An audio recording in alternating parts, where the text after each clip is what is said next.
एक आईपीओ जो इस वक्त काफी सुर्खियों में है। हम बात कर रहे हैं गो डिजिट के आईपीओ की, क्योंकि इस कंपनी में विराट कोहली और अनुष्का शर्मा स्टेक होल्डर्स हैं। तो चलिए समझते हैं गो डिजिट आईपीओ के बारे में। मिस्टर कामेश गोयल है हमारे साथ, जो चेयरमैन है गो डिजिट के। उनसे बातचीत करेंगे और समझेंगे इस आईपीओ की डिटेल्स के बारे में एंड पोस्ट आईपीओ कंपनी की क्या प्रायोरिटीज है, क्या स्ट्रैटेजी रह सकती है। Sir, welcome to Kotak chat room. Company की जर्नी अब तक कैसी रही है गो डिजिट की? व्हाट वाज द आइडिया और किस तरह से इसकी शुरुआत हुई? जी, अगर देखेंगे, मैं अपना इंश्योरेंस करियर 1988 में स्टार्ट किया था और उसके बाद 2016 में तो करीब 30-28 साल बाद लगा कि एक स्टार्टअप दोबारा करते हैं, क्योंकि इस पीरियड में टेक्नोलॉजी काफ़ी चेंज हो गई थी। तो इंश्योरेंस जिस ढंग से होता है उसमें हम लोग देख रहे थे कि कुछ कस्टमर सर्विस प्रोडक्ट्स जैसे हैं आप बनाते हैं, आप जैसे अंडरराइटिंग करते हैं, जब बिजनेस एक्सेप्ट करते हैं, तो उन सब में काफ़ी चेंजेस किए जा सकते हैं। तो इसलिए उस समय लगा कि अब मेरे ख्याल से अपॉर्चुनिटी है कि हम इसमें एक नई इंश्योरेंस कंपनी की शुरुआत करें, कि जैसे जैसे हमारी इकॉनमी बढ़ रही है और बढ़ेगी और इंश्योरेंस का भी पेनिट्रेशन फिर और बढ़ेगा, तो पोटेंशियल भी है मार्केट में और सेकेंडली अपॉर्चुनिटी है एक नए सिरे से कंपनी स्टार्ट करने की टेक्नोलॉजी के। तो इसको दोनों को ध्यान में रखते हुए हमने ये बिजनेस का स्टार्ट किया। जी बिल्कुल सर, आरएचपी में पहली लाइन ही लिखी हुई है कि सिंपल तरीके से इंश्योरेंस आपको प्रोवाइड किया जाएगा। तो किस तरह की टेक्नोलॉजी है, पहला सवाल ये, और दूसरा ये कि आईपीओ की डिटेल्स क्या है, जो फंड रेज किए जाएंगे उनका इस्तेमाल कहाँ होगा? जो हमारे कस्टमर्स हैं उनको अगर पॉलिसी मिलती है तो आप देखेंगे कि हम उनको एक 2 पेज का डॉक्यूमेंट भेजते हैं जिसमें हम बड़ा क्लियरली लिखते हैं कि क्या पॉलिसी में कवर्ड है, क्या नहीं कवर्ड है और क्लेम्स के टाइम में आपको क्या चाहिए। तो प्रोडक्ट डिज़ाइन एक हम उसमें कोशिश करते हैं कि हम ज़्यादा से ज़्यादा सिंप्लिसिटी ला सकें और कस्टमर को पता हो कि वो क्या खरीद रहा है और उसमें क्या कवर्ड है, क्या नहीं है। तो अगर आप देखेंगे सोशल मीडिया में, फेसबुक पे, गूगल रिव्यू वगैरह में हमारे कस्टमर्स ने करीब 2.5 लाख रिव्यूज़ में के आसपास हैं और कस्टमर्स हमको 4.7 आउट ऑफ 5 हमको गूगल रिव्यू में रेट कर रहे हैं, 4.9 आउट ऑफ 5 फेसबुक में। तो ये तो जर्नी कंटिन्यूस है। फिर उसके बाद सेकेंडली मोड ऑफ इंटरेक्शन होता है कि अगर आपको क्लेम लॉन्च करना है, आपको कोई सर्विस करनी है, तो उसमें भी हम कोशिश ये करते हैं कि क्लेम्स के टाइम में कस्टमर हमको कॉल सेंटर में फ़ोन करें, हम कोई रिटर्न में डॉक्यूमेंट नहीं लें। तो हर प्रोसेस में एक कोशिश रहती है कि कैसे एक्सपीरियंस को हम बेटर कर सकें। आप कैसे इंश्योर करते हैं कि एक ग्राहक अगर आपकी वेबसाइट पर आ रहा है और उसे जिस तरह का इंश्योरेंस चाहिए, चाहे वो मोटर इंश्योरेंस हो या फिर for that matter health insurance ही हो, उसको कैसी गाइडेंस मिलती है, वो किस तरह से इन चीज़ों को समझ पाता है? तो देखिए, जैसे अगर वो वेबसाइट में आएंगे और हमारा डिपेंडिंग अपॉन किस शहर से आ रहे हैं, किस टाइप का उनको इंश्योरेंस चाहिए, तो हम कोशिश ये करते हैं कि कई जगह हम जैसे कार इंश्योरेंस है और कोई कॉम्प्रिहेंसिव इंश्योरेंस लेना चाहता है तो हम उसमें एक तो नॉर्मल कोड देते हैं, एक या हम उनको पे एज यू ड्राइव करके कोड देते हैं। तो एक ही कस्टमर को हम 2 अलग-अलग तरह के कोड देते हैं, दोनों में उनको बताते हैं कि अगर आपका ऐसा रिक्वायरमेंट है तो आप इसमें जाइए। अगर आप विराट कोहली हमारे ब्रांड एम्बेसडर में, आप उनका भी देखेंगे, उन्होंने भी एक पे एज यू ड्राइव पे एक बड़ी सिंपल सी इंस्टाग्राम पोस्ट डाला था कि भाई जो कस्टमर्स कम ड्राइव करते हैं उनके लिए ये इंश्योरेंस बेटर है। हेल्थ में भी हम अगर आप हमारे वेबसाइट पे जाके देखेंगे तो आप प्रोडक्ट को थोड़ा कस्टमाइज कर सकते हैं कि भाई ये आपका बेसिक प्रोडक्ट, आप इसमें ये ऐड कर सकते हैं, इसका इतना कॉस्ट आएगा, ये कर सकते हैं, इससे ये कवर होगा। तो ये कंटिन्यूसली कोशिश करते हैं कि हम कस्टमर्स को अवेयर कराते रहें कि आप क्या खरीद रहे हैं और उसको कैसे आप चेंज कर सकते हैं। 95% वो कस्टमर्स या हमारे पार्टनर्स जो कस्टमर्स से डायरेक्टली इंटरेक्ट करते हैं, इन दोनों से फीडबैक मिलते हैं। अभी तक इंश्योरेंस सेक्टर में कंसर्न है मिस सेलिंग के हो गए या फिर कंपटीशन बहुत ज़्यादा है बट अवेयरनेस अभी भी कम है, क्या उन सब को लेकर भी आपने कोई प्लान तैयार किया है, कोई स्ट्रैटेजी तैयार की है कि आप लोग को अवेयर जितना ज़्यादा करेंगे थ्रू डिजिटल मीडियम, आप किस तरह से इस मार्केट को अचीव? नहीं, हेल्थ आई थिंक हमारा मोटर के बाद सबसे बड़ा सेगमेंट है, तो मैं तो ये नहीं कहूँगा कि हमारा फोकस नहीं है। हमारा हेल्थ पे बहुत फोकस है। अभी हमारा ग्रुप जो है वो पोर्टफोलियो ज़्यादा है। हमने कोविड के टाइम में हेल्थ इंश्योरेंस हमने इंट्रोड्यूस किया था। प्रोडक्ट हम फर्स्ट कंपनी थे। रिटेल पोर्टफोलियो भी धीरे धीरे ग्रो कर रहा है, तो इसमें हमारा फोकस है। बट हेल्थ इंश्योरेंस में काफ़ी चैलेंजेस हैं आई थिंक कस्टमर्स पर्सपेक्टिव से और इंश्योरेंस कंपनीज के पर्सपेक्टिव से। बट मेरे हिसाब से ये जर्नी थोड़ा सा इम्प्रूवमेंट का और इसमें थोड़ा सा टाइम और एफर्ट थोड़ा सा काफ़ी लगेगा। इंडस्ट्री को, हॉस्पिटल नेटवर्क, सबको मेरे ख्याल से थोड़ा कोलैबोरेटिव ढंग से काम करना होगा। मूविंग ऑन, फाइनेंशियल्स की बात कर लेते हैं।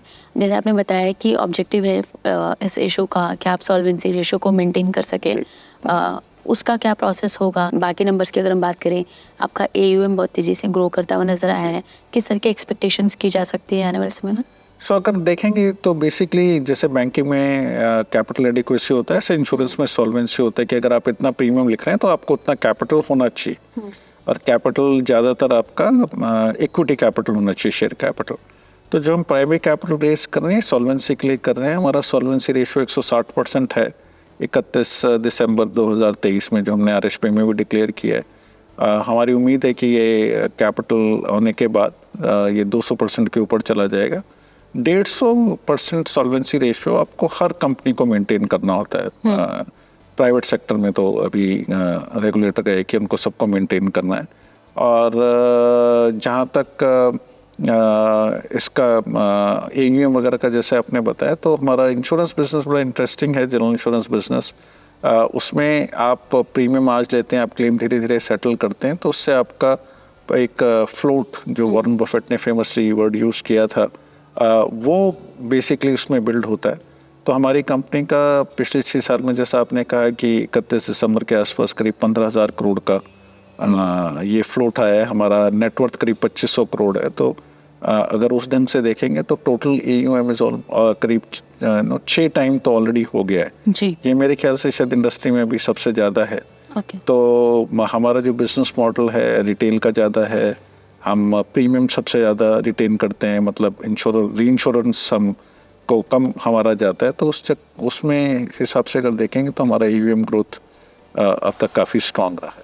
अच्छा, क्लेम सेटलमेंट रेशियो आपका कैसा है? क्लेम सेटलमेंट रेशियो हमारा काफ़ी अच्छा है। ये भी पब्लिकली पब्लिश फार्मूला है IRDAI के हिसाब से। और अगर आप कस्टमर रेटिंग देखेंगे तो ज़्यादातर कस्टमर तो पॉलिसी एक्सपीरियंस से रिलेटेड तो कस्टमर कम ही रेटिंग करते हैं, कंप्लेंट करते हैं। ज़्यादातर कस्टमर्स का तो रियल इशू इंश्योरेंस में तो क्लेम सेटलमेंट का ही है। करेक्ट। तो हमारी कंटिन्यूस कोशिश रहती है कि इसको अच्छा करें, और अब तक जो कस्टमर फीडबैक है और हम डेटा पॉइंट्स भी देखें, वो भी हमारा लगता है कि हम ठीक ट्रैक में हैं, और इसको कोशिश रहेगी कि कंटिन्यूसली और इम्प्रूव करते रहें। ओके सर, मेरे 2 और क्वेश्चंस हैं। क्या एज ग्रुप है जहाँ पे सबसे ज़्यादा डिमांड देखने को मिल रही है, या कौन से एरियाज़ हैं, अगर ये आप हमारे साथ शेयर कर सके? एंड नेक्स्ट क्वेश्चन, जैसे आपने बताया कि विराट कोहली एंड अनुष्का शर्मा भी स्टेक होल्डर्स हैं इस कंपनी के, उनकी तरफ से क्या कोई कंट्रीब्यूशन होता है कंपनी के डिसीजन मेकिंग में या फिर एडवाइजरी में? आप कहीं भी देखेंगे हमारे इतने शेयर होल्डर्स हैं भाई, वो तो कंट्रीब्यूट हर शेयर होल्डर तो नहीं कर सकता है बिजनेस में, और वो एक्सपेक्टेशन भी नहीं है। तो एज अ शेयर होल्डर तो उनका मतलब किसी का भी उनके राइट्स हैं, और उनको कोई फीडबैक किसी भी शेयर होल्डर को देना है तो वो दे सकते हैं हमको AGM वगैरह में। जो मैंने विराट कोहली के लिए कहा था वो from a brand ambassador perspective कहा था, और वो PAYD में कहा था। तो ब्रांड एम्बेसडर हैं तो उसमें तो डेफिनेटली कोई भी हम कैंपेन बनाते हैं उनके साथ या कुछ करते हैं तो उनके हमारी टीम उनके साथ डिस्कस करती है। तो मेरे ख्याल से तो भारत इंडिया बड़ा भी यूनिक हो गया उस सेंस में कि तो सब कुछ ही डिजिटल हो गया है। तो मेरे हिसाब से तो आजकल चाहे 6 साल का बच्चा हो, चाहे कोई 85 साल की वृद्ध हो, हर ही डिजिटल है आजकल। और तो इसलिए हमारा तो customer segment I would say सभी हैं, और हम काफ़ी कम्युनिकेशन आजकल अपने कस्टमर्स के साथ WhatsApp पे भी करते हैं, और हम देख रहे हैं कि उसमें ज़्यादा से ज़्यादा कॉन्वर्सेशंस इंक्रीज हो रहे हैं। वेबसाइट्स पे हर तरह के विजिटर्स आते हैं, हमारे कस्टमर्स छोटी से छोटी जगह पे भी हैं, और हम भी कोशिश करते हैं कि ज़्यादा से ज़्यादा ना जितना लोकल लैंग्वेज में बात कर सकें। हमारे कॉल सेंटर हमने इस ढंग से इस्टेब्लिश किए हैं कि वो ऑलमोस्ट हर लैंग्वेज वो में बात कर सकते हैं। जी। तो मेरे ख्याल से तो भी तो पूरा भारत ही डिजिटल है अभी तो, और हर भारतीय डिजिटल है। जी। तो मेरे ख्याल से वो पर्टिकुलर कस्टमर सेगमेंट देखना, एज ग्रुप, वो शायद 5-6 साल पहले सच होगा, बट आज के डेट में तो सभी डिजिटल यूनिवर्सल। हाँ, यूनिवर्सल है ये तो इंडिया में।